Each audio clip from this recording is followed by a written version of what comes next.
欢迎收看北京包吃兔公司。做个柴火大锅饭，今天都吃点啥？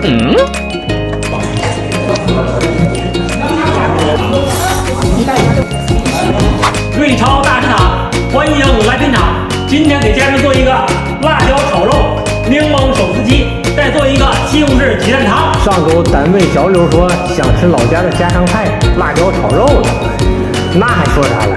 直接安排。大清早就和老王一起去菜市场买最新鲜的五花肉，给他解解馋。入冬以后，天气越来越冷了。天气虽然越来越冷，不过这可抵挡不住我给孩子们做美食的决心。